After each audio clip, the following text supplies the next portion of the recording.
Why don't you serve each side dish on individual small plates? My son, daughter, and I all put our heads in at my angry mother-in-law. My name is Sarah.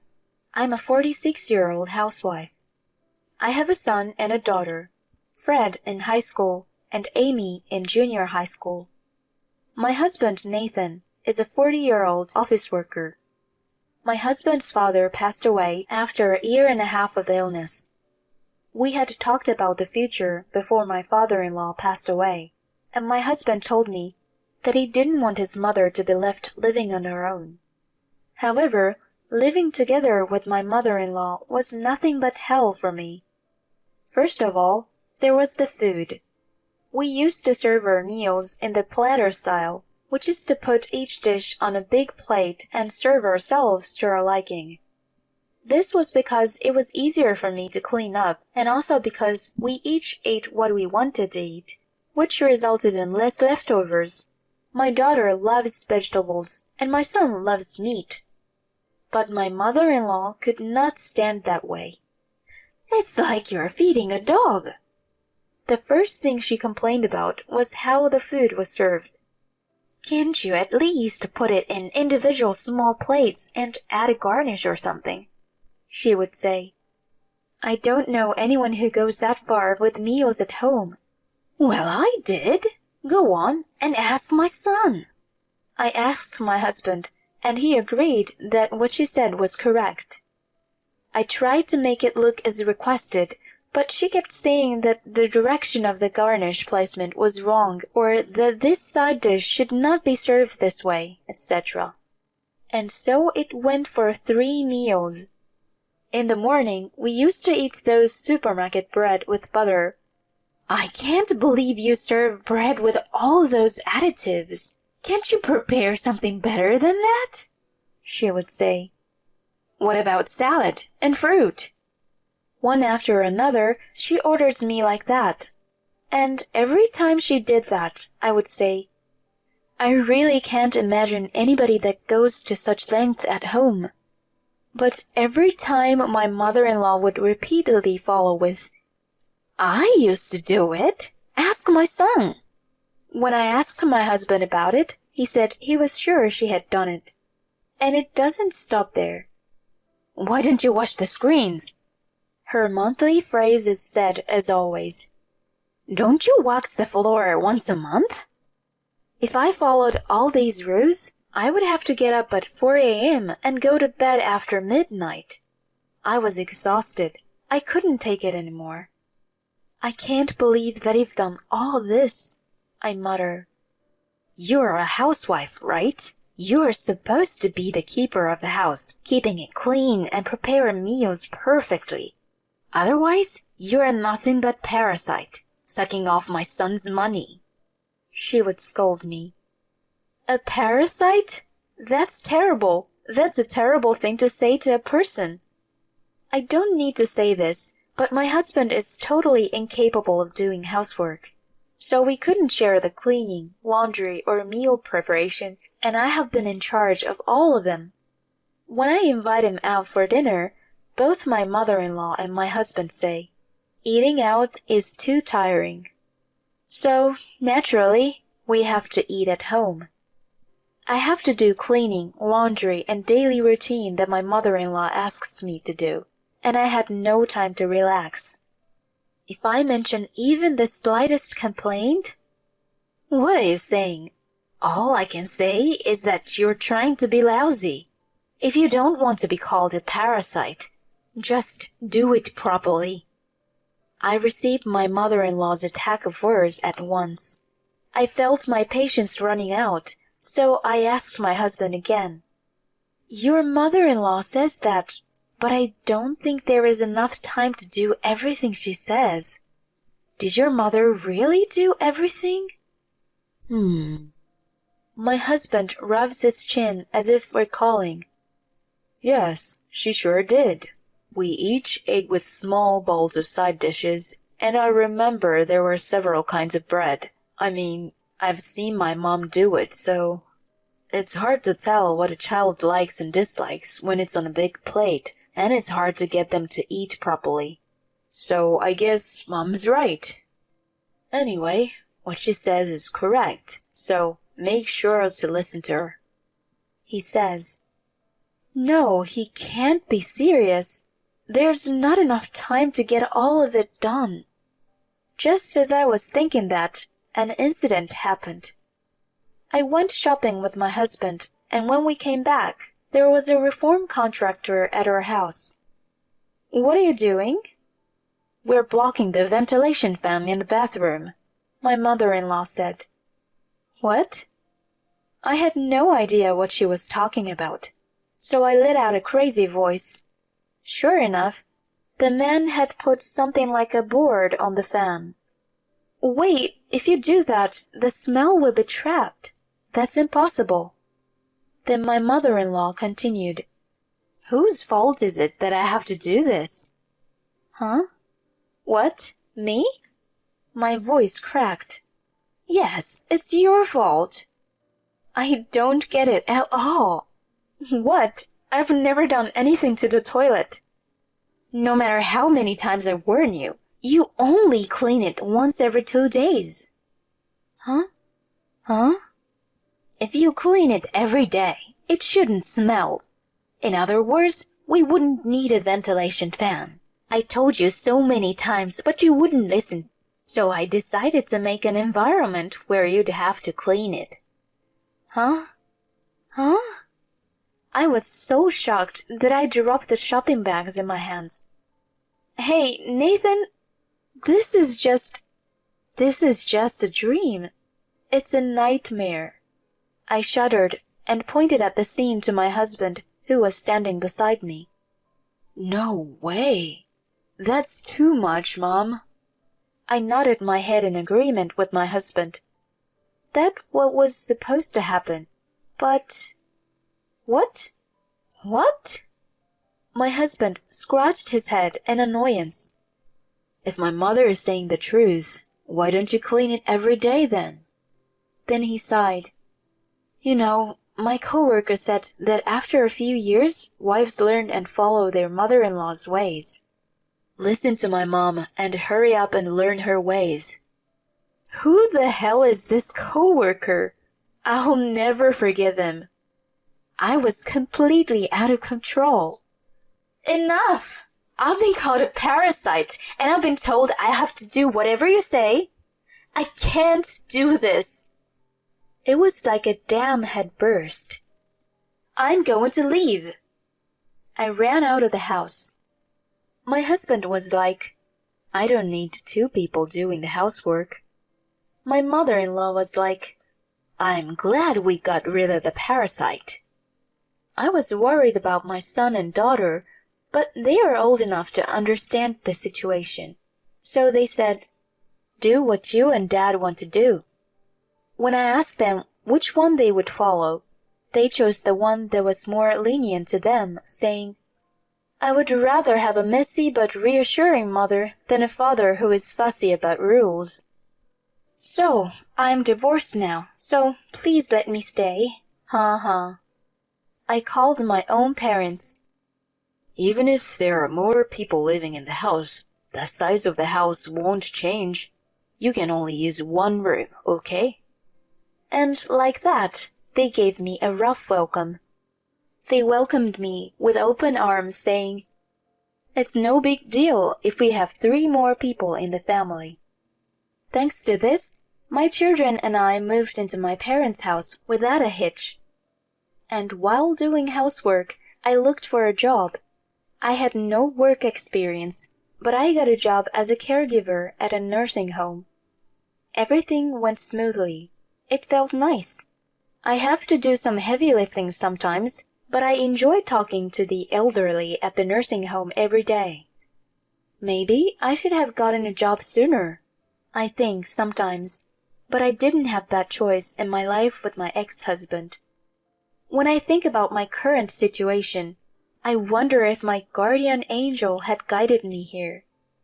3 years later, I received a call on my phone. I had been working as a caregiver for 3 years already, just when my job was going well. I was too busy to notice it, But when I looked at my history, there were dozens of incoming calls that day alone. The caller was my ex-husband. I knew from the moment I left that house that this would happen after a few years. After work, I had no choice but to call him back.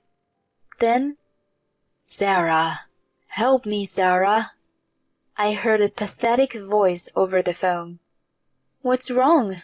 It's been a long time, eh?" I tried to act nonchalant, but he mumbled, "Mom is," in a fading voice. "What's wrong? Did she fall ill or something?" I asked.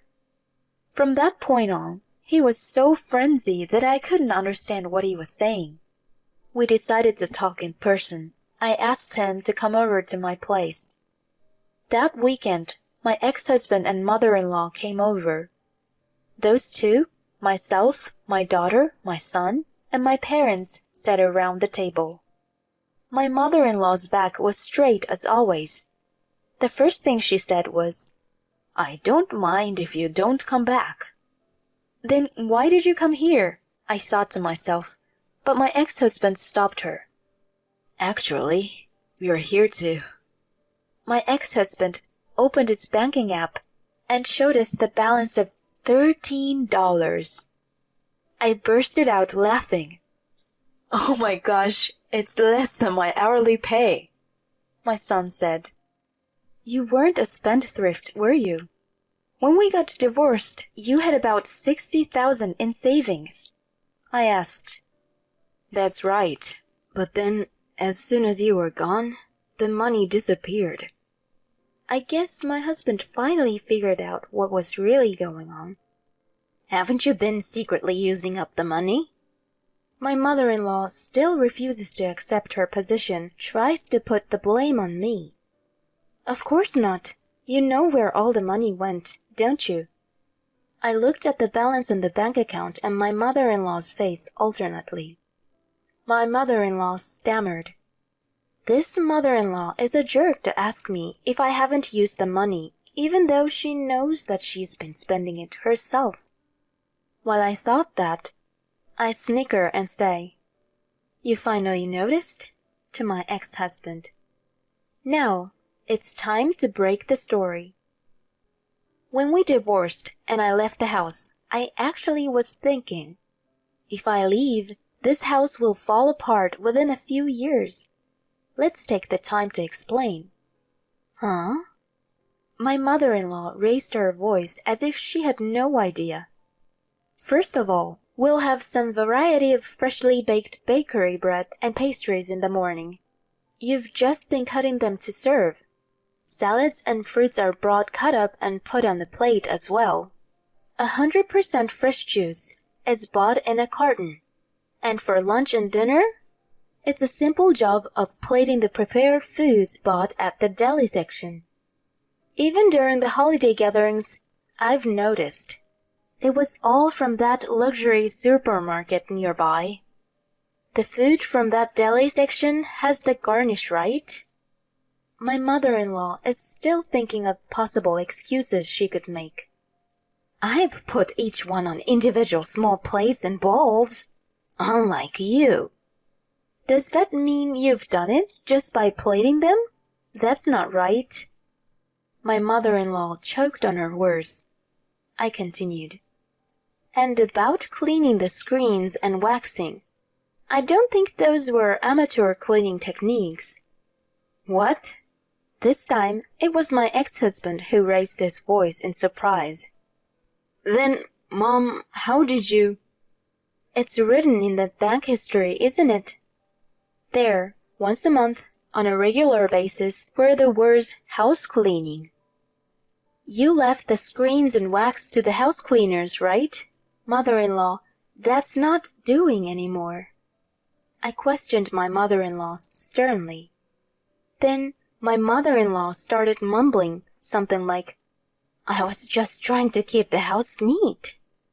I sighed. What was your father's job again?" "A lawyer." "Well, a lawyer's wife should be able to live with such extravagance. I mean, That's probably why you've been able to do it all this time. But now your husband passed away, and you know your son is just an ordinary office worker, right? Using a house cleaner, buy prepared foods every day, there's no way you can make it financially with that kind of lifestyle. My mother-in-law's head finally exploded at my righteous argument. I have a sensitive taste. I don't want to fill my stomach with bad food. Yes, whatever. So, don't you have more to say? I grinned and urged my husband to speak up. Perhaps the most excruciating part was that thing.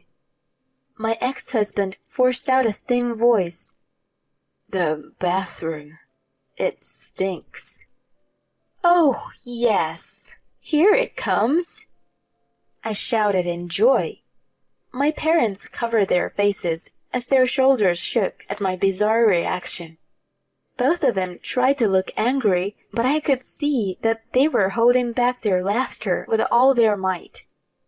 What? So, why do you think this happened? I tried to encourage him to say it. Because I'm the one cleaning the toilet? Nope, incorrect. Wait, but didn't your mother used to clean it every day? Why didn't you do it now? Then my mother-in-law, as if she had come to her senses, was furious. There is no way I would clean such a dirty place. That was the answer I expected. So, you already know what's the deal, don't you? Why that bathroom was cleaned every day until your father passed away. Yeah. My ex-husband's father was a lawyer and used part of his home as his office. The assistant who worked there cleaned the bathroom in the house every day while she was there. You mentioned that you cleaned the toilets every day, right? But that assistant only worked on weekdays, right? So, he only did it twice a week, on Saturday and Sunday. I was doing the cleaning once every 2 days, and you were complaining so much. You wanted to inspect my cleaning or lack of thereof by blocking the ventilation fan to see if there was a smell in the toilet, right? If the smell was still there, you were trying to bully me. As you probably already know, it's impossible to make a toilet completely odorless.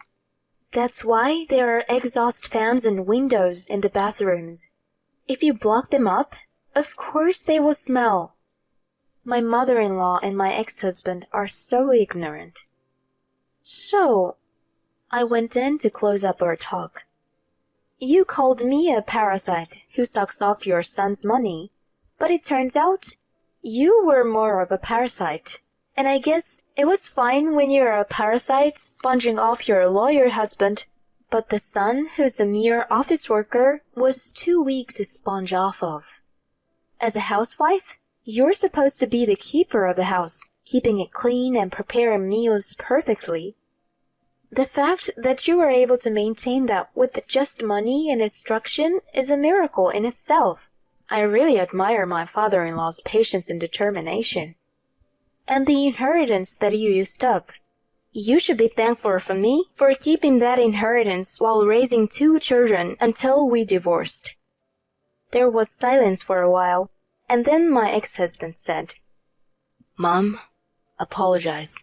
It's all here in the banking history. Apologize that your standard of living was wrong, that you weren't the one doing all the work, and all you did was buy the food while pretending like you did it and earn the respect. My mother-in-law is shaking with her head down. My ex-husband continued, You owe her an apology. If we don't get her to come back, this house won't stand anymore. Because you've got only $13, right? My son interrupted from the side. My mother-in-law shuddered and clenched her teeth, and she had her voice escaping from between her teeth. Please, come back. I'm sorry. Is this enough for you? I smiled back at them. No way, Jose. What? My ex-husband and mother-in-law shouted at once. I apologize to you. My mother-in-law turned her face red and shouted, but I ignored her and said, "It's up to me whether I forgive you or not, and whether I go back or not. I wanted you to apologize, but I never said that I would forgive in return once you apologized." And to my ex-husband I say, "There's no benefit for me to go back. You are guilty of not realizing your mother was acting wrong and putting the blame on me. Why don't you go back to your stinky bathroom and eat your luxurious deli?" And with that, I kicked them out of our house. Now I'm the breadwinner, running the household with my aging parents and my 2 children. My ex-husband left his mother when the money was all drained up. My ex-mother-in-law apparently lives in her dirty room, and people can see her garbage overflowing through the glass window of the room that once used to be her husband's office. Today, I ride my bicycle to work as always. Through this job, I met a man who is also a caregiver. He isn't a picky eater, and he is such a good eater. When I told him that we serve our food on a big plate, he laughed and said, "I think I can finish it all by myself." He also is able to cook his own meals. When I visit his house, he serves me a big bowl of fried rice, his specialty. Hey, you know I'm a lady, right? But it's so delicious, I can't deny it.